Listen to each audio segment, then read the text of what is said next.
Good morning students हमने rural local government के regarding discuss किया था कि रूरल लोकल गवर्नमेंट में 3 लेवल्स होते हैं। एक ग्राम पंचायत सबसे नीचे लेवल पर, सेकंड लेवल पे ब्लॉक समिति और टॉप लेवल पे जो था जिला परिषद। इन तीनों जो लेवल्स है इनके रिगार्डिंग हमने डिस्कस किया था, ठीक है ना।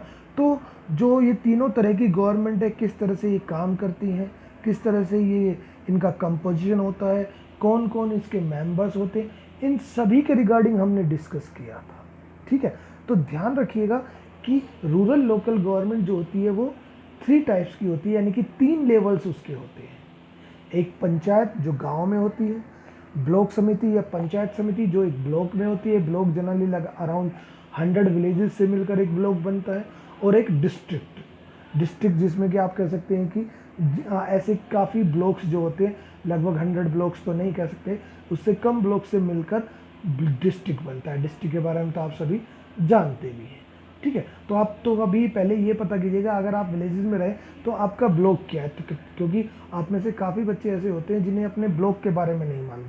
अपना डिस्ट्रिक्ट उन्हें मालूम होता है, अपना गांव के बारे में उन्हें मालूम होता है, लेकिन अपने ब्लॉक के बारे में नहीं मालूम होता कि वो किस ब्लॉक में आते हैं। तो उसके बारे में आप पता कीजिएगा। ओके, आज हम पढ़ेंगे कि 73rd जो अमेंडमेंट हुआ था कि रूरल लोकल गवर्नमेंट के लिए, कि जिसमें कि 3 लेवल्स बनाए गए थे, उनके बारे में एक बार हम डिस्कस दोबारा से करेंगे कि जो अमेंडमेंट हुआ था उसमें क्या क्या प्रोविजंस बनाए गए थे रूरल लोकल गवर्नमेंट के रिगार्डिंग। ओके स्टूडेंट्स, देखिए 73rd कॉन्स्टिट्यूशनल अमेंडमेंट, इसकी मेन फीचर्स क्या थे रूरल लोकल गवर्नमेंट के लिए। देखिए सबसे पहले 3 टायर स्ट्रक्चर की 3 तरह की वो होगी, इसकी स्ट्रक्चर जो होगी रूरल लोकल गवर्नमेंट की। सबसे जो लोएस्ट लेवल होता है वो gram panchayat, which covers a village, कि ग्राम पंचायत में एक गांव भी होता है और एक से ज़्यादा गाँव से मिलकर भी एक पंचायत बनती है। दूसरे पे आता है इंटरमीडिएट लेवल जो होता है, बीच सेकेंड लेवल जो आता है वो आता है तालुका पंचायत और पंचायत समिति एट द ब्लॉक लेवल और मंडल। ये अलग अलग जगह पर अलग अलग नाम से इन्हें जाना जाता है, ठीक है। हमारे यहाँ पर जिनको ब्लॉक लेवल पंचायत समिति बोला जाता है, यूपी वगैरह में आप चले जाते हैं तो मंडल वगैरह वहाँ बोला जाता है, ठीक है। तो और थर्ड जो एपेक्स लेवल है, जो सबसे टॉप पे है, वो आता है जिला परिषद, जिसमें कि पूरा डिस्ट्रिक्ट कवर होता है। देखिए the amendment make the creation of gram sabha, कि इस अमेंडमेंट में ग्राम सभा को कंपलसरी कर दिया था कि ग्राम सभा को बनाया जाए। ग्राम सभा क्या थी, देखिए it has all adult members as voters, के जितने भी वोटर्स हैं उन सभी का जो ग्रुप होता है उसे वो कहा जाता है gram sabha. Its role is delineated by the state legislature, generally जो स्टेट लेजिस्लेचर वो इसके रोल के रिगार्डिंग काम करता है। इसके बाद है इलेक्शंस की, जो 73rd अमेंडमेंट हुआ था उसमें इलेक्शंस के रिगार्डिंग और प्रोविजन डाला गया कि भाई इनके इलेक्शंस हर 5 साल के बाद होना ज़रूरी है। देखिए elections are mandatory for all the 3 levels of panchayati raj, कि तीनों ही लेवल्स के लिए इलेक्शंस कंपलसरी है, और इनका टाइम पीरियड जो है 5 साल का। और अगर इससे पहले ये डिसॉल्व हो जाती है, भंग हो जाती है, फ्रेश इलेक्शंस होंगे, और वो भी विद इन 6 मंथ्स के अंदर, कि 6 मंथ्स के अंदर इनके इलेक्शंस कराना ज़रूरी है। This provision has ensured continued governance and participation at local level which was absent before the amendment, कि ये अमेंडमेंट हुआ 1993, इससे पहले इनके रेगुलर इलेक्शंस नहीं होते थे, लेकिन अब इन्होंने फिक्स कर दिया कि भाई हर 5 साल में तो इलेक्शन होना ही है, और अगर जो पंचायत भंग हो गई या डिस्ट्रिक्ट काउंसिल भंग हो गई तो उसके 6 महीने के अंदर आपको इलेक्शंस कराना कंपलसरी है। इसके अलावा रिजर्वेशन दिया गया कि 1/3 सीट्स जो है, कि 33% जो सीट्स है पंचायत बॉडीज़ में, तीनों ही उसमें वीमेंस को दी गई, वीमेंस के लिए रिजर्व की गई, ठीक है 33%। और अभी ध्यान रखिएगा, अभी मोर देन 50 स्टेट्स ऐसे हैं जिन्होंने कि 50% का रिजर्वेशन दिया हुआ है वीमेंस का, कि 50% का रिजर्वेशन दिया हुआ है। मोर देन 50 स्टेट जो हमारे यहाँ पर, मीन्स आधे से ज़्यादा जो स्टेट्स हैं उन्होंने 50% सीट रिजर्व दिया है, रिजर्वेशन दिया है वीमेंस को। और इसके अलावा SC ST को उनकी पॉपुलेशन के बेस पर रिजर्वेशन दिया गया है। State if the think proper can reserve seat for OBC, कि अगर स्टेट चाहे तो OBC के लिए भी सीट रिजर्व कर सकता है।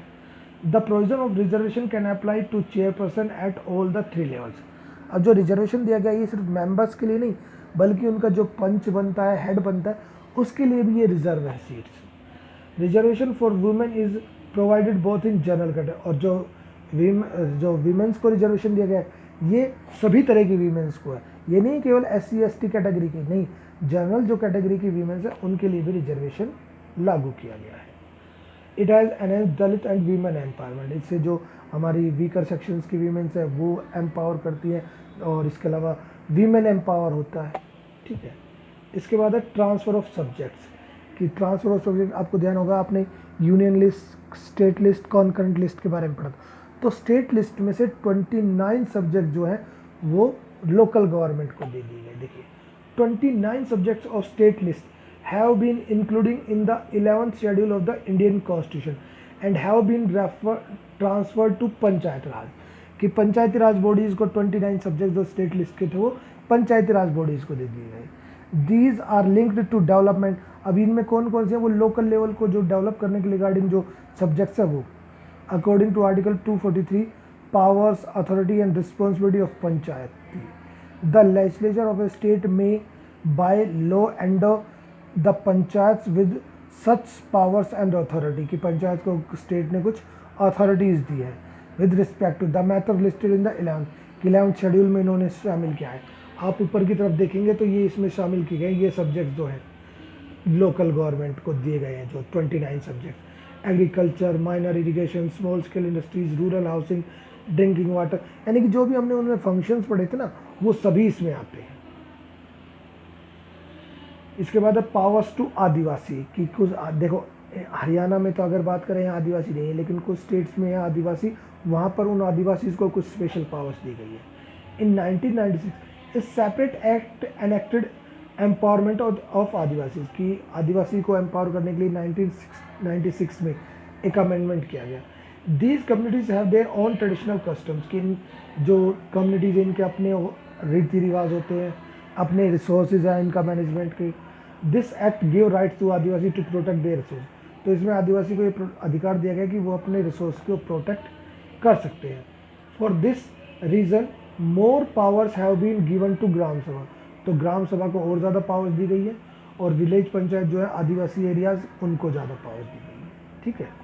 इसके बाद आता है स्टेट इलेक्शन कमीशन, कि अलग से एक स्टेट इलेक्शन कमीशन बनाया गया था। स्टेट इलेक्शन कमीशन में क्या था, देखो कि पहले देखो मैंने आपको पहले ही बताया था कि पहले जो इलेक्शंस कराने की रिस्पॉन्सिबिलिटी थी वो इलेक्शन कमीशन ऑफ इंडिया के ऊपर थी, ठीक है। तो इलेक्शन कमीशन ऑफ इंडिया इनके इलेक्शंस पर इतना ज़्यादा ध्यान नहीं देता था। फिर इनके रेगुलर इलेक्शंस करने के लिए अलग से एक स्टेट इलेक्शन कमीशन बनाया गया, कि उसे ये अधिकार दिया गया कि भाई लोकल गवर्नमेंट के जो इलेक्शन है, चाहे वो रूरल है चाहे अर्बन है, उसके इलेक्शन स्टेट इलेक्शन कमीशन कराएगा। देखिए state government appoints a state election commissioner to conduct elections of panchayati raj. The state election commission is also an autonomous as the election commission of India, कि जैसे election commission of India ऐसे ही state election commission भी पूरी तरह से independent है। Likewise he is not answerable to the election, और ये इलेक्शन कमीशन ऑफ इंडिया को आंसरेबल नहीं है। It has smoothed the electoral balance for local, तो ये एक स्मूथली लोकल गवर्नमेंट के इलेक्शंस को कंडक्ट कराता है। इसके अलावा एक स्टेट फाइनेंस कमीशन भी बनाया गया था। स्टेट फाइनेंस कमीशन का, the state government appoints a state finance commission after every 5 year, कि हर 5 साल के बाद एक स्टेट फाइनेंस कमीशन बनाती है। This commission examine the final state of local rural bodies, कि उनका फाइनेंशियल स्टेटस देखती है कि जो लोकल वो है गवर्नमेंट है उनका। It also review the distribution of revenue, कि कितना रेवेन्यू उनको डिस्ट्रीब्यूट किया जाए उसको रिव्यू करती है, ठीक है, अर्बन और लोकल दोनों ही में। It ensure the funding of rural local government is not politicise, और ये देखती है कि जो लोकल गवर्नमेंट को जो फंड दिया जाता है वो पॉलिटिकली ना हो, कि पॉलिटिकली भाई हमारी सपोर्ट की गवर्नमेंट बनी है तो उसको ज़्यादा दिया जाए, और हमारे अगेंस्ट की गवर्नमेंट बन रही है तो वो, तो ये एक मैनेज रखता है कि लोकल गवर्नमेंट को एक सही जो भी उसको ज़रूरत है उसके अकॉर्डिंग उनको पैसा अवेलेबल कराया जाए। तो ये 73rd अमेंडमेंट में ये प्रोविजंस ऐड किए गए थे, ये चेंजेस किए गए थे। Okay, thank you.